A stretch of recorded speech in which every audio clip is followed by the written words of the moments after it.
स्वामी विवेकानंद ने एक बार कहा था कि अपने जीवन का एक लक्ष्य तैयार करो और अपनी जीवन की सारी शक्ति उस पर लगा दो।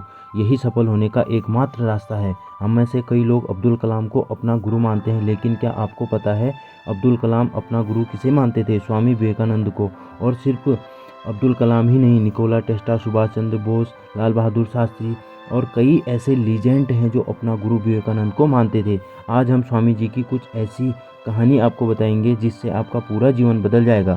एक बार स्वामी जी को नदी पार करनी थी। स्वामी जी नदी के पास नाव का इंतजार कर रहे थे। तभी उनके पास एक साधु आया और बोला, क्या आप विवेकानंद हो?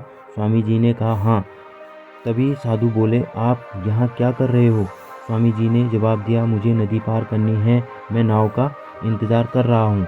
तभी साधु ने कहा, आप इतने बड़े ज्ञानी हो, कई सारे लोग आपको भगवान मानते हैं और आप एक नदी पार नहीं कर पाते? साधु हंसा और बोला, देखो मैं आपको नदी पार कर दिखाता हूँ। तभी उस साधु ने नदी पे चल के नदी पार कर दी और फिर स्वामी जी के पास आए और बोले, मेरे पास इतनी शक्ति है, मेरे पास इतनी सिद्धि है और फिर भी मुझे कोई नहीं जानता, और तुम्हारे पास कोई शक्ति नहीं, कोई सिद्धि नहीं, फिर भी तुम्हें सब जानते हैं। तभी स्वामी जी ने मुस्कुराते हुए बोला, आपको इस सिद्धि को पाने में कितना समय लग गया? साधु बोले, 15 वर्ष। इतने में नाव आ गई। फिर स्वामी जी ने साधु को नाव में बैठाया और चल दिए।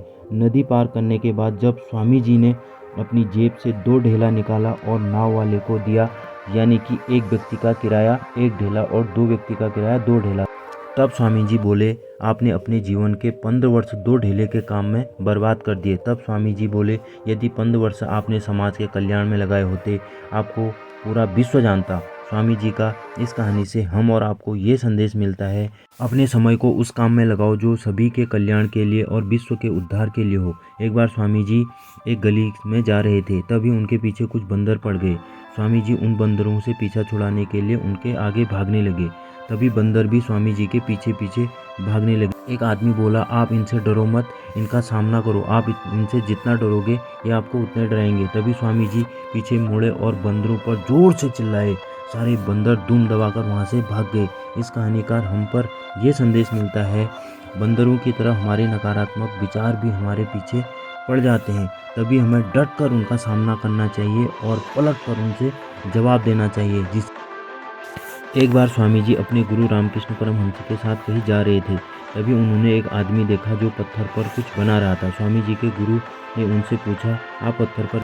आदमी बोला, राजा की मूर्ति बना रहा हूँ। स्वामी जी के गुरु ने पूछा, क्या आपके पास राजा की कोई प्रतिमा है? तभी मूर्तिकार ने कहा, नहीं, मेरे पास कोई तस्वीर नहीं है। रामकृष्ण बोले, तो फिर तुम राजा की मूर्ति कैसे बना सकते हो? तभी मूर्तिकार बोला, मेरे मन में राजा की स्पष्ट छवि है। तभी कुछ देर में उस मूर्तिकार ने राजा की सुंदर मूर्ति बना दी और स्वामी जी को उनका जवाब मिल गया।